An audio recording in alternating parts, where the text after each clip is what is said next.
Well, hey everyone, happy Thursday. Welcome to So What, the Marketing Analytics and Insights live show. I am Katie, joined by Chris and John. Howdy, Hello. fellas. Hello.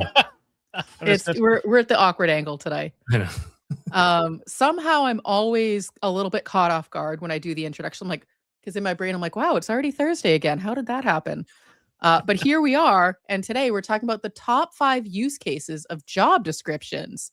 Yes, there is more to a job description than just what does this job entail, which quite honestly is never accurate. So let's find other ways to strategically use a job description. One of the things that I've really enjoyed about using a large language model is it's helped me do that deeper analysis that I've always been struggling to do on my own because I'm a single human and I look at something and I see a lot of different things in it, but I can never quite put my finger on it. So, you can look at a job description and be like, there's more here. It's telling me something else that I'm not quite sure what. What other insights can I glean other than this is the open position? And that's kind of what we want to cover today. So, we're using job descriptions as a stand-in, but think about anything, any kind of material content that you have access to. A lot of times as humans, we can only see it as a singular use. So this is the thing, this is what it does. But the nice thing about a large language model is it's not constrained to only see it used that one way unless you tell it that's how it works. And so today, Chris is going to walk through how we get there and, using the example of job descriptions, like what are some other ways we can use that information? Yes. So let's start off by talking about the importance of a job description specifically. Why a job description? Because in general, you don't hire for fun. Hiring sucks on both the job applicant side and the hiring manager side. It sucks. It's a long process. It's an exhausting process. There's interviews. And companies, especially these days, do not open headcount for frivolous stuff. You only open headcount for one of two reasons. Either you are trying to backfill a role, that you have a mission critical need for that you can't farm out to an agency or AI or something, or you have a strategic imperative that you need to build competence for, build a center of excellence for within your organization, and you do not have those people or those agencies or whatever to do that. You need to get net new people on. So those are the kind of the two things that a job description implicitly tells us. It tells us like, hey, this is a thing. Like either we're doing the thing and we are about to lose somebody or lost somebody who's doing the thing, or we want to do the thing and we can't do it with the people we got. I mean, and that's not new information. Like that's how job descriptions have always worked since the, invention of the job description, which I don't think we have that data. But, I remember applying for jobs and job descriptions for the most part are kind of vague, so they only kind of tell the end user, the applicant, what you're meant to be doing. So if I think back to like my job description at Shift and what it said versus what I was doing, it was wildly different. And so that is one of sort of those caveats that I want to sort of keep in mind is that there's an assumption that people kind of know based on a title what a job is meant to do. So a job description is really just a list of high-level tasks and then the dreaded and other, duties as assigned, which could mean anything from getting John coffee every day to, trying to clean up Chris's technical debt, even though you've never touched a server in your life. Yep. Or, making coffee and having to run it to your board of directors, which happened at our old agency. That was a delight. Yeah, that was, well, anyway. So let's look at a job description as an example. So we're going to pick on McKinsey, the largest consulting firm on the planet, because they're the largest consulting firm on the planet. And every company that's hiring has some place to put career stuff. And most companies, particularly enterprises, use something like JobVite, Greenhouse Jobs, LinkedIn, or what's the other big one? Workday. So there are all these systems that are connected to their HR platforms that publish stuff on the web. So if we go to McKinsey here, we go to careers, we go to search jobs. That brings us to their job portal. Their job portal, surprisingly, is not a third-party thing. It's a single-page application. It's actually kind of homegrown, which is interesting in its own right. There's over 500 jobs available at McKinsey. Now, this is out of a 50,000-person firm, so it's actually not that many. But we see across all the different business lines, and this goes on for quite some time. So let's take a look at this one. This is the job description of a McKinsey analyst in Mexico City. It says, your impact, here's what you're going to do. You're going to execute the growth strategy, whatever that means. You're going to build B2B and B2C paid media programs across multiple social advertising platforms as well as own channels. You're going to generate significant insights. As opposed to insignificant ones? Yes. Data analysis, generate insights, verify them with the appropriate organizations within the marketing, and share your recommendations with key decision makers. You'll tell stories with the data and enable growth marketing to make. I feel like this is a drinking game. I mean, so John, is this getting you excited? You're going to go apply now? Yeah, I know. It's like, could it be any more vague? Really, it's. I'm looking for some synergy in here, and we'll be. I mean, honestly, at the end of the day, basically what you're doing is you are drafting ad copy and loading them into all of the different ad servers. And then you are responsible for the metrics of those things. So you're building PowerPoint presentations endlessly. And it says, our office culture is casual, fun, and social with an emphasis on education and innovation. You know what? I need a little red flag that I need to start holding up during meetings when people say certain things but that's one of them. Yeah, all global consultancies are known for their fun workplaces. That's definitely. Yeah. I can't think of what a single enterprise company that is considered casual. Yeah, no. So that's the job description. And you'll notice what's interesting is they are pretty thin on what they're looking for. Bachelor's degree in these fields, knowledge of primary paid media, willingness to travel, digital marketing is plus, and bilingual are the kind of the big things there. And that's it. That's the application. Yeah.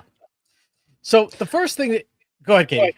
Well, what I was going to say, and this is a little bit of a digression, but what the lack of expertise to me says that this is an entry-level role, which for the conversation of what am I supposed to do? I'm just out of college. There's still entry-level roles to be had if you want them.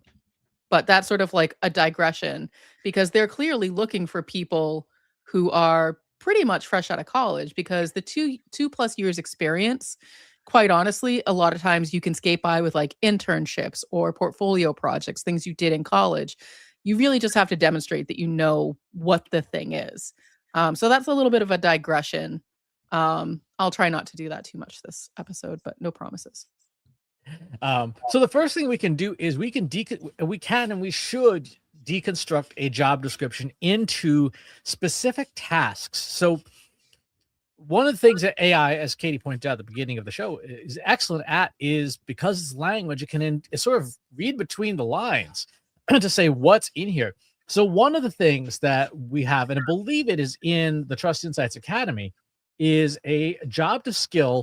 Wrong file. A job to skill tool that decomposes a job description into what are the different things that this job does that could be automated by AI. So we have things like pull and compile campaign performance reports, right? That is a big one. Bilingual translation reports, guys. That's a shoe-in for AI.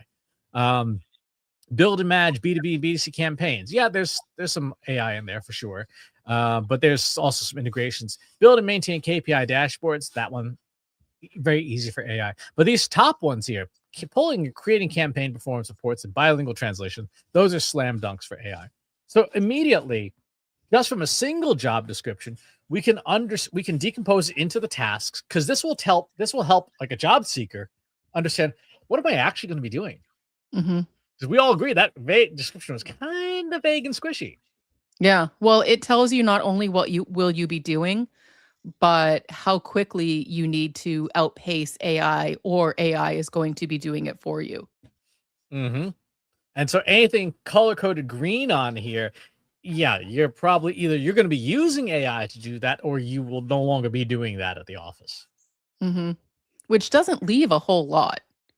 Yeah, down here is client site workshops and travel. That's a human thing. Sure. Collaborate with data scientists and engineers to compile recommendations, coordinate cross-functional digital marketing partners, verify insights with marketing organizations, present recommendations to decision makers. So basically, you're going to be presenting slide decks. Yeah. You're going to be scheduling a lot of meetings, And which you're going AI to be can going a lot probably of places to do it. Yeah. And so this is, and then when we look at the actual use cases, we can see what are the strategy, tactics, execution for this to say, okay, well, here's how you would have AI use its capabilities to actually accomplish this task. So our first two use cases for job descriptions is A, distilling the job down into like what are the specific tasks you're going to be doing, and then B, looking at doing a sort of a, like you said, Katie, a threat analysis. Like how likely is that a machine's going to do this? And I think that that's an important tool. And I did put up the link, but you can find this particular skill in our academy, which you can get at academy.trustinsights.ai.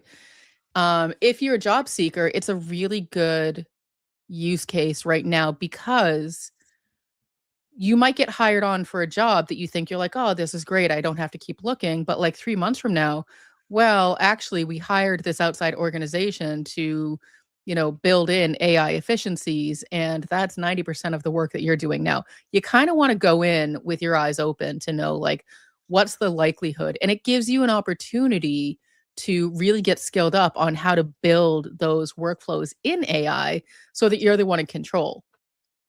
Exactly.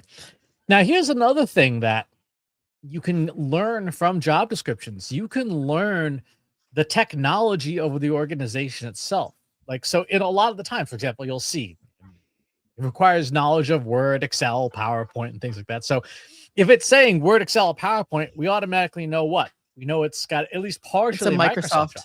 Yep. Exactly. Which means that you're likely tied into Copilot. Mm-hmm. If you say Google Sheets, Google Docs, etc., or Gemini. general, exactly. Yep. So we can know that.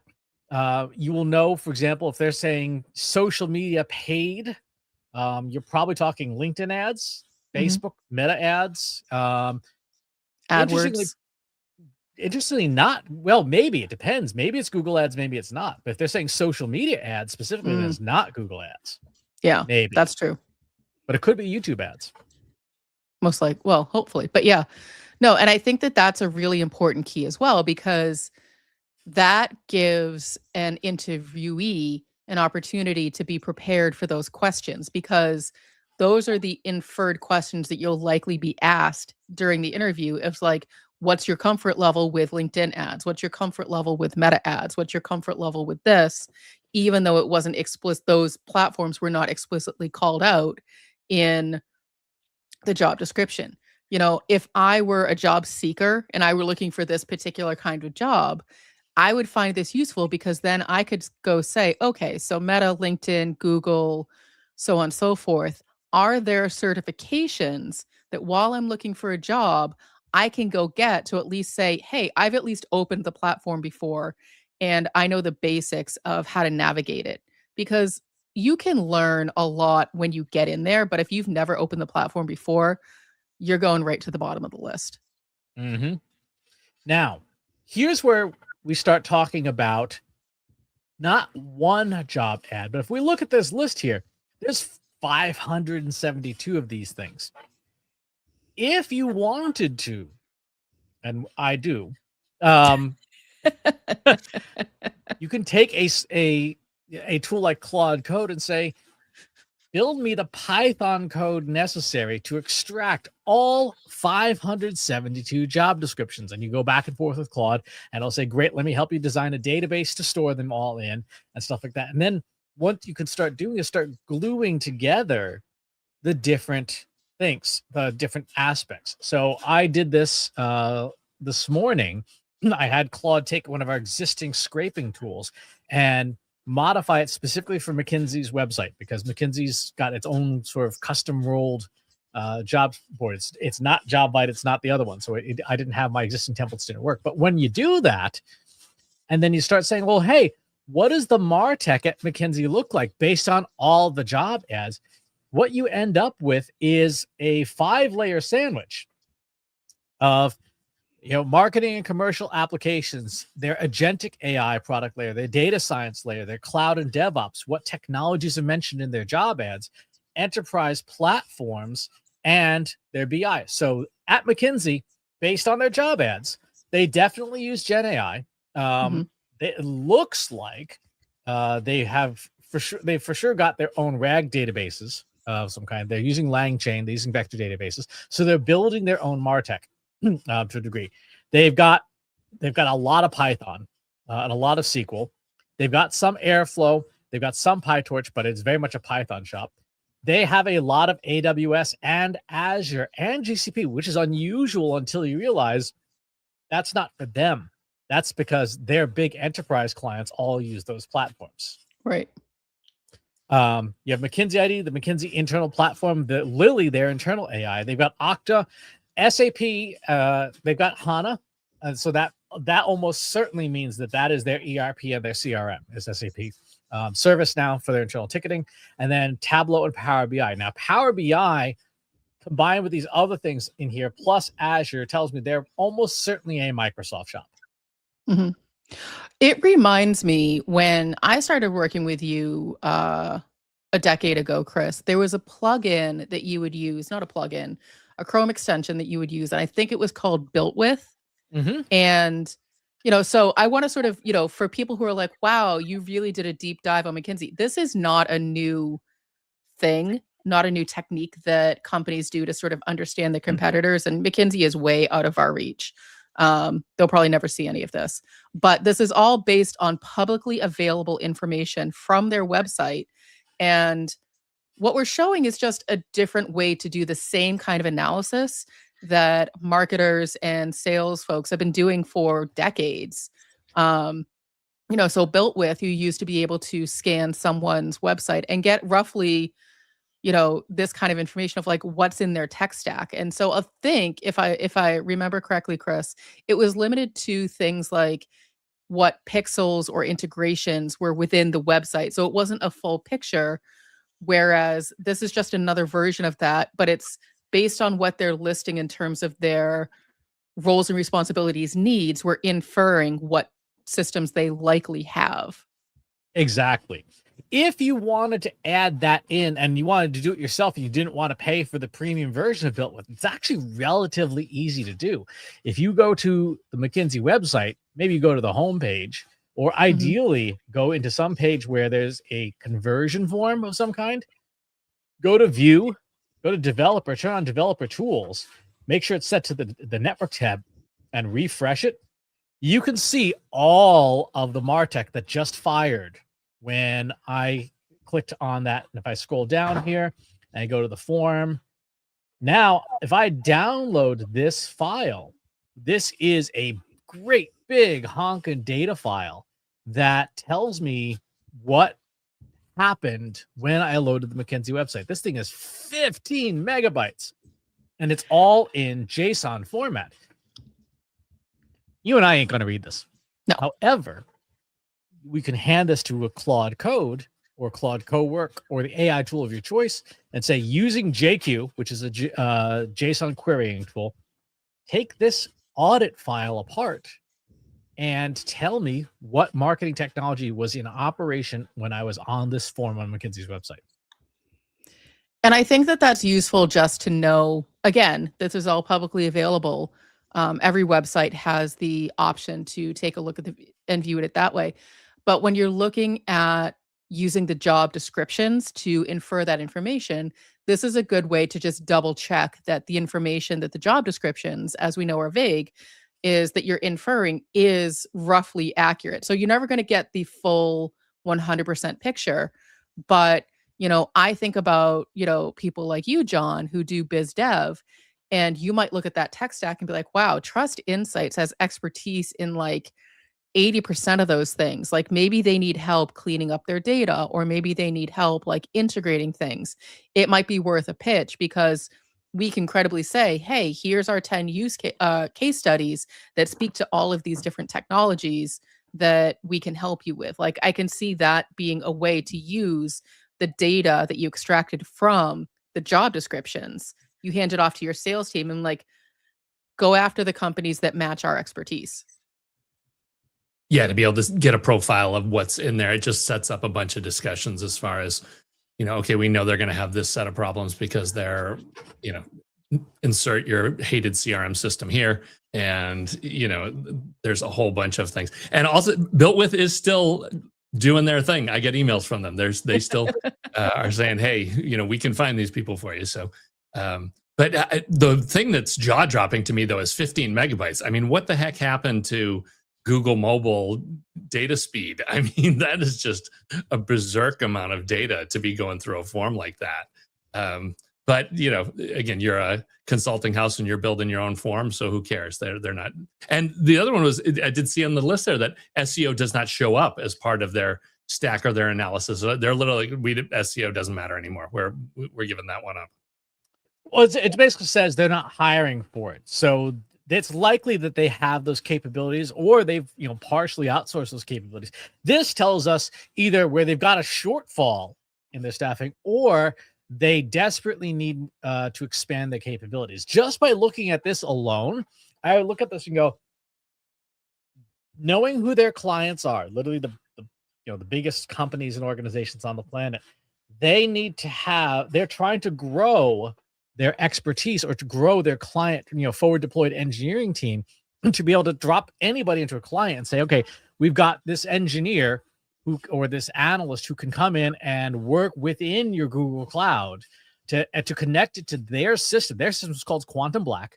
And so it's like, okay, how can we get your Google Cloud, your BigQuery database, your data warehouse, whatever, connected to Quantum Black so that we can run an analytics on it?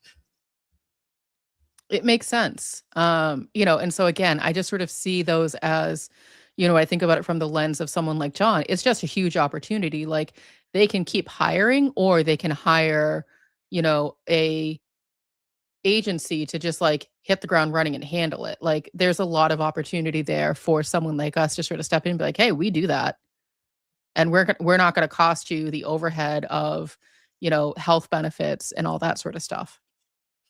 It's funny you mention that, because that's sort of the ultimate use of these job descriptions. If you were to download them all, which we did, convert them all and put them into a system like Claude Code and say, I want to do a very deep analysis of this. I want to understand what this is, and I want to understand it in the context of a company like Trust Insights. So I built this prompt saying, here is the 572 jobs that I pulled in. You're a competitive intelligence director, right?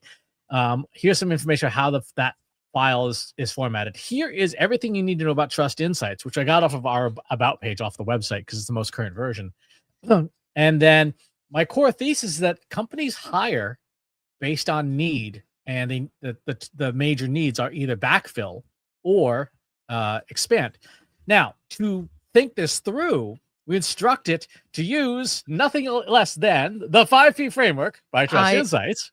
I am so surprised by this revelation of information. If you want to learn more, it's trustinsights.ai/5P-framework. The 5 Ps are purpose, people, process, platform, performance. Purpose, what the heck are you doing? People, who's involved both internally and externally, your customers and your end users. Process, how are you doing it? These are your instructions, your standard operating procedures, your processes. Platform, what tools and performance did you do the thing you set out to do? Exactly. So in this prompt, purpose, answer one question. Based on McKinsey's hiring, what is their corporate strategy for the next 12 to 18 months? And what should our boutique firm do about it? Should we counter it? Should we coattail it? Or should we identify the white space that they're not talking about because they're not hiring for it right now? That's our purpose. The people is our firm's leadership, aka Katie, who's making investment bets. We're going to look at McKinsey, that's their people, and you, Claude, are the competitive intelligence director speaking to our leadership. So we define the people. The process is as follows. prep the corpus because you gotta split it up. It's a big file. Map each job description into a structured record. Give it weight. Junior role is senior role. Senior role should have more weight in this kind of competitive analysis because you're going to hire a lot of boots on the ground for sure, but somebody's got to be in charge. And the higher up the role that you're hiring for, the more interesting it is because those are the really expensive people. So you don't hire them for fun. Group together similar roles, right? So you have an analyst in Mexico City and an analyst in Boise. Yeah, it's still an analyst. Triangulate by using your web search tools to check things like news articles and stuff to see if the patterns are informed by recent news changes in the news, and then synthesize a report. And then you got to state your evidence for this. The platform, of course, is the data chunking, our own custom code for this. And then the outputs are a markdown file in case we want to use it again for AI somewhere else, and an HTML file. Performance, you are done when you have gone through all these steps and you can explain everything that you did. You can ask questions. You can ask up to 5 questions. Here's the example. Here's the deliverables. So when we run this, what do we get? We get a great big honking huge playbook. Here is what McKinsey's up to. I thought this was interesting. They are at least based on their job description, they're aiming to become an AI deployment company, meaning they're going to come and build the stuff. They're going to do the stuff. So it walks through and says, here's what we see. They are hiring people, forward deployed engineers to do AI at their clients. They're not giving binders. They're saying our clients just want us to come in and build the thing. And they want it based on McKinsey's tech, so it's harder to rip out later. And it goes through all these different things. I thought this was really interesting to say they're repositioning from the firm that tells you what to do about AI to the firm that builds the AI and runs your digital transformation internally. So this is going from talking about it to doing it, which, Katie, you've been talking about a lot lately. Yeah, no, I mean, it tracks. I mean, clearly they stole it from me. I'm kidding, McKinsey. I know you didn't. You really have way more clout than I do. But no, I mean, it's a common theme that we're seeing across all of the AI thought leaders who are speaking credibly about it. It's that we've moved past the what is AI to how do I get it to run and run tomorrow? And so this is exactly what they're saying. They're repositioning from the firm that tells you what to do about it, which is the education, to the firm that builds it and runs it. And that's the actual like doing things. That's unsurprising to me. I would actually be shocked if they were still like, no, we're not shifting gears. We're still just going to tell you what to do about it. It doesn't matter. We're way past that. We're 3+ years into what is AI. And now the conversation is almost solely focused on how the heck do I get this thing and how do I get it to stay? How do I get it to work? You know, what it says to me, you know, is if you have any of those skills, you know, working with code and software development, any of those, you know, foundational skills, now is the time to get in with a firm like this if you're looking for a job. Yep. 162 of the 572 job descriptions are forward deployed engineers. So that's a lot. Yeah. They said they have concluded advice alone no longer commands premium fees in the AI era. So they're moving down the value chain to become like Palantir. Makes sense. We're gonna build the thing for you. Yeah. Well, and over $1 billion in quantum black too. That's just mind blowing. Yeah, they are moving all the chips onto that. Like that's it. Yep.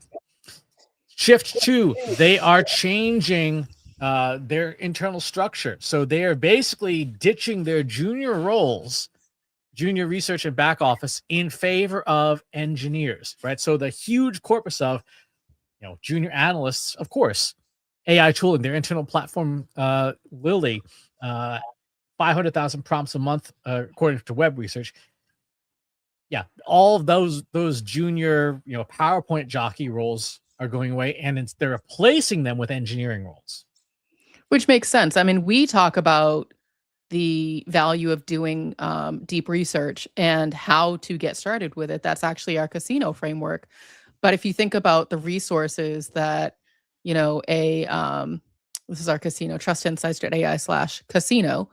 That's our deep research prompt. But if you think about someone with McKinsey who has the resources to really truly automate that, yeah, I can understand why they don't need those junior analysts compiling that data anymore. That's something that AI does really, really well. Yep. The third major shift in here is they are, instead of saying we're everything to everyone, they're doubling down to create industrialized AI per vertical. So they want to be like Palantir, right? They would say, we want to be the AI implementation vendor for life sciences, for defense and public sector, et cetera. So they're saying, this is where we can defend ourselves. We have proprietary data. We have decades of expertise. We got the Rolodex. And if we can build Quantum Black to be strong enough, we can be the stack for the Pentagon, as an example. It's interesting. I never think about companies like McKinsey having aspirational companies, but then McKinsey might want to do this kind of analysis on a Palantir to understand what they're doing. So McKinsey, we can do this for you. But no, I mean, it's interesting because you never really, I don't really think about like the big guys, the enterprise companies really worrying about what somebody else is doing. But in this sense, it totally makes sense. Yep. And they're in a constant knife fight with Bain, BCG, Deloitte, et cetera. So they're all jockeying for the $1 trillion companies. Yeah. So now that we know what they're up to, we can look at how they're going to do it. What are they going to do? So industrializing AI, what are the specific things that they are doing? They're building production grade AI delivery. So they're going to be dropping this stuff in as their own applications. And it has recommendations for us as Trust Insights, right? We can't obviously be McKinsey. We can't build a $1 trillion data system as much as I would like to think that we could. That realistically, we can't build a $1 trillion system. But what we can do is help companies with the 2 of the 5 Ps that McKinsey isn't touching all. McKinsey's going all in on platform. Right? So if you have people, process, and platform as plus purpose and performance, they're saying we're platform, which means that our opportunity is, yes, you got the platform. Let us help you with the people and process and your purpose and your performance, so that you don't buy instead of an expensive binder, you bought an expensive server. Makes sense. Proprietary products. Organizations buying these black box products will need an independent partner to validate the outputs. We don't build black boxes, right? We need to know what's in the box. But that's definitely the route that they're going with Quantum Black. And this one I thought was interesting. McKinsey is running itself like a tech company. They are basically becoming a tech vendor like Palantir, which supports the pivot and supports the job descriptions that they have open. Now, that is not an easy pivot. There's a lot that goes into that, because I mean, Chris, you and I talk about this all the time. There's a big difference between advisory consulting and software as a service. And there's a big reason why I've kind of held us back from being a software as a service provider, because it comes with a lot of headaches. Sure, there's dollar signs attached, but at the end of the day, depending on the size of your company, like ours, it's not worth the headache. Whereas McKinsey, who has what did you say, like 50,000 employees, they can probably find someone who's willing to, deal with the headache for enough money. Exactly. What was also interesting is that they're pushing a lot of their jobs away from the US core. They've got a lot of hiring in APAC and Latin America, especially. You gonna say something, Katie? Go ahead. Nope. So this tells us that they've got a cost issue, right? And that the talent in the US they're trying to go after is way too expensive, which makes sense, of course. Anthropic, OpenAI, Google, and stuff are all competing for the exact same people. So they're like, maybe we should try these other places to have functioning education systems. Makes sense. Especially when you're trying to literally pivot your entire organization. I mean, you're going to have razor thin margins. It's really interesting. They correctly with the Casablanca graduate program recognize that places like Nigeria have some of the best growing AI talent. Lagos, Nigeria, long the butt of jokes first for spam farms, actually is one of the places that you see a lot of papers like NeurIPS and stuff being submitted because they have invested heavily in their people and their education system, and it is paying dividends. Like they have a tremendous AI hub in Lagos. Which totally makes sense because McKinsey has the resources to do that research to find out where that talent is. Mm-hmm. And then, like I said, the big thing is they have said strategy without execution is a hallucination, which is our thing. Like we wanted to make sure that you can not just get a binder, but actually do the thing. Mm-hmm. So then we scroll down past all this stuff into execution. How are they going to do this, right? And this is they're moving around forward deployed engineers. They've got 15 client-facing named products. They're becoming a software company, which is what they do. And what I thought was interesting is they have a partnership because they're running into, just not enough people Sure. with Google on that front. Which, again, makes sense. And I'm assuming that was publicly available information, probably some kind of a press release, because companies like McKinsey, that's a big part of how they communicate, especially because I believe they're publicly traded. Are they? I don't know. Well, anyway, they're a public company. They're a big enterprise company. Press releases are a big part of how they communicate pretty much everything for full transparency of like what's happening. Yeah. So what are they specifically optimizing for? They are looking at revenue per head. Like that is, when you look at the big picture pattern, they are trying to figure out how do they make themselves more profitable, which again, that goes completely in line with slimming down that huge base of junior analysts and making it an engineering firm. And that's how they decide what success looks like. And that they are measuring on cost based on, again, where they are looking for talent. And I misspoke, but McKinsey is a privately owned company. They are not publicly traded. Yeah, but like I said, all this information itself is in public. Right. And so then what it delivers for us afterwards is to say, okay, based on everything that McKinsey is doing, what should Trust Insights be doing? And it explains, is it a coattail, is it a counter, or is it a white space? Coattail plus white space, vendor neutral AI governance, measurement, and adoption. That's what we do. Proprietary products, coattail and counter. We can validate that you're not being sold something that just because it's got the McKinsey logo on it means it actually works. Nearshore delivery, we counter like we're onshore. And then we go down here, vertical depth. We are going to ignore that. We're going to ignore the defense and government sector because we're just not equipped for that.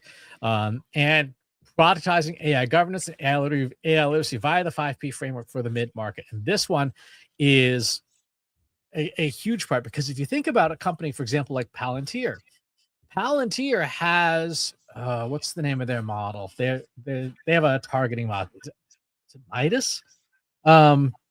Either way, Maven. Maven is the name of the thing. Maven is their internal targeting AI that they provide to companies to organizations like the Department of War. It is in part responsible for some of the tragic accidents that have happened in the Iran conflict. When we talk about making sure you're using AI properly and is doing what it's supposed to, those are the kinds of things that we want to be able to help with. So what we're looking at in a nutshell is a competitive analysis. And this is under the assumption that, McKinsey is a competitor for us. Now, they are an aspirational competitor, but now that they're pivoting towards being more of a software first, I don't know that I would necessarily consider them a competitor because that's not the route that we're going with Trust Insights. But, as we are coming up to the last third of the live stream, so we've covered what, 3 use cases, 4 use cases for job descriptions? I think we've hit all 5 in varying flavors. Decompose task decompose. So just looking at what are you hiring for? Mhm. Task decomposition. So you can, as an individual job seeker, you can figure out, do I have those skills? Looking at decomposing the tech stack of a company, Mhm. again on an individual basis, and then again on a bigger basis, then looking at the strategy overall Mhm. of the company and broadly, and then specifically for competitive analysis, which is where we are now. Makes sense. And, again, this is all based on publicly available information. It just came from the careers page of their website. Um, and a little bit of extra research that Chris added into his prompt that, again, all publicly available information. The accuracy of it really depends on the accuracy of the job descriptions themselves, which is, a big asterisk. So, sort of proceed with caution in that way. But this, if McKinsey were a true competitor to ours or something, that we wanted to really do something serious with, this gives us enough information to do something. It's Mhm. directional for sure. Yep. For us, this is the white space that language model said, hey, this is what I didn't see that is in the Trust Insights descriptions, but not anywhere Mhm. in the 572 job descriptions. Though a couple that stand out to me, obviously our heritage is measurement and analytics, right? That's sort Sure. of that's our roots. Mid-market obviously is a big thing, but this one is something that isn't there. McKinsey's saying, we just want to do all the AI for you. And our tactics, I mean, if you look at the Trust Insights Academy, you look at how we consult with clients, this thing, we are very much in the teach you to fish things. If you look at our speaking packages, our workshop packages, we don't have enough people to do the AI for you for 50, for 100 companies. We would rather have you do the AI for you, get past how do I prompt, and Mhm. then bring us in to do with some really fun stuff. Yeah. It's interesting. One of the big takeaways aside from this, because I feel like as a company, this is really important for us, but as someone maybe watching this live stream, if you're looking for a job, it's a great way to prepare for, what's coming, what the interview questions are likely to be, especially if there's technology vaguely alluded to, but you want to get a deeper dive, or you want to sort of really set yourself up for success and start to seek out those certifications. Maybe McKinsey is an aspirational company for you to work for. It's a really good opportunity to be like, what would I need to do with my own skill set to make me a desirable candidate to someone like a McKinsey? Because you can imagine that McKinsey is only one of many firms like them who are moving in this direction. I would completely agree with you on that. If I was a job seeker and I had a skill set in AI, assuming that I just didn't get hired just for having the words AI on my LinkedIn, it would be to put together something just like this, but tailored to my profile to say, here's what I used AI to find out, and here's how I specifically can help you achieve this, this, and this. Mhm. And if you're interested in getting a copy of that skill that we mentioned, we have it for sale in our academy at academy.trustinsights.ai. It's one of our digital downloads. But yeah, I think that this is a really interesting way to look at job descriptions because, again, we as humans, we sort of have that narrowly focused bias of a job description is literally just going to tell me what tasks are involved. But AI, a large language model, isn't restricted to those guardrails unless you give them. But it's gonna look at it and be like, "Hey, this is a whole bunch of cool data you gave me. Hey, look at all these different things that this tells me." And And I I think think that that that's one of those really nice benefits of using a large language model.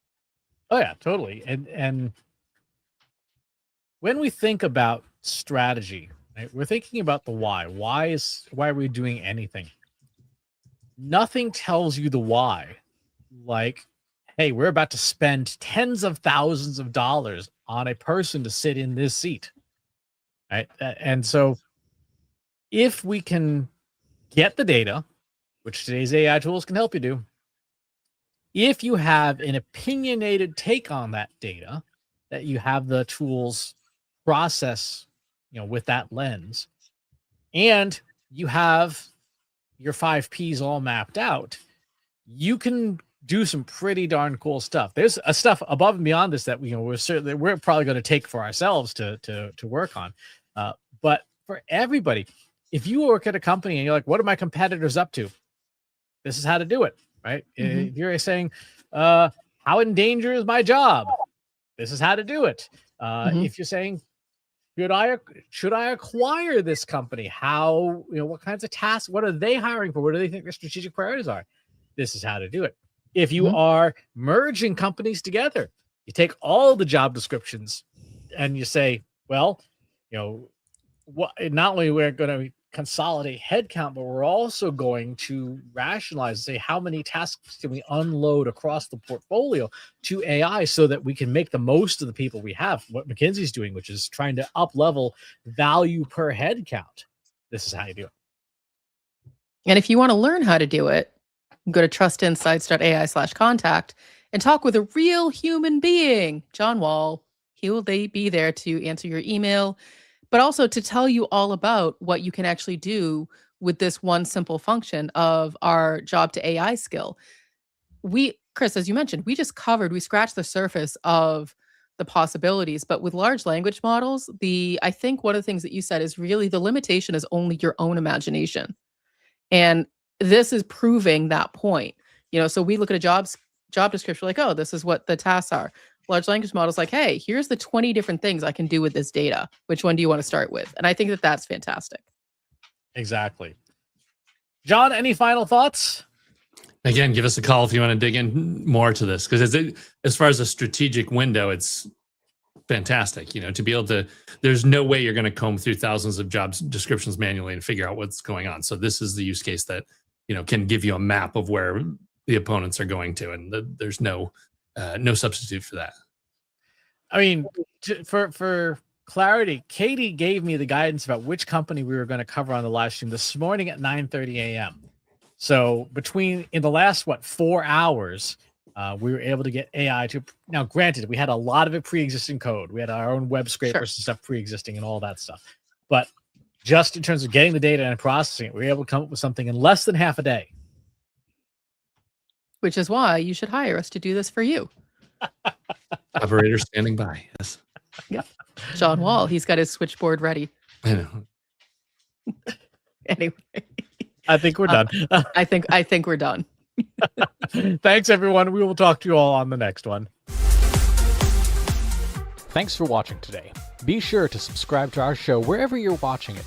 For more resources and to learn more, check out the Trust Insights podcast at trustinsights.ai/TI podcast and a weekly email newsletter at trustinsights.ai/newsletter. Got questions about what you saw in today's episode? Join our free Analytics for Marketers Slack group at trustinsights.ai/analytics for marketers. See you next time.